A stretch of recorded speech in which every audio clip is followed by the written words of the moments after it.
And my personal story, which I'm going to make very brief, is just that I did these CliftonStrengths at the period where I felt that I'd fallen into my career. I did fall into my career. There's no bones about it. I fell into it. I was at university, wanted a bit of extra cash, and I got a very nice part-time job with the Boston Consulting Group in recruitment. And I stayed there for 2.5 years. And when I spat out of that, I spent straight over into McKinsey, and I was there for 9.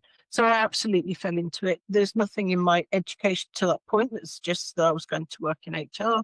It certainly wasn't something that I was aiming for. It was a lot of cascading. And then I decided to do a master's in 2009. And even then I got it wrong, because I started off doing a master's in career counselling, and then I realised that that was not really going to float my boat. And so at extra time and extra expense, I switched over to organisational behaviour. I can never get anything quite right. I have to sort of, shift myself into everything. Then sort of fell out of that into something approximating what I'm doing now. And honestly, it just been fall into it from one to another, to another, to another, and a million miles from where I originally wanted to go, which was to be in the police. A million miles. And all of a sudden, I did my CliftonStrengths. Well, actually, we had a bit of a bargain. I didn't want to do CliftonStrengths. Den didn't want to do Myers-Briggs. And so we basically crossed over, and we trained in both. I love Myers-Briggs. Anyway,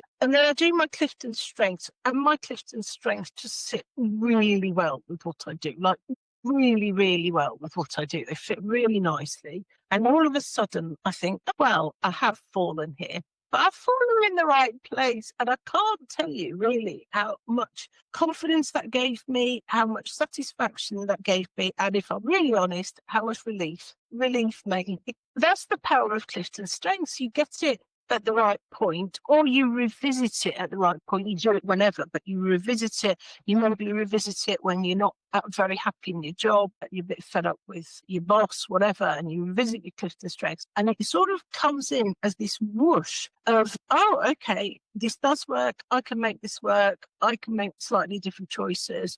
I don't want to completely give this up and go and crochet in the Welsh mountains. I actually just want to go and work for a different employer that's nicer.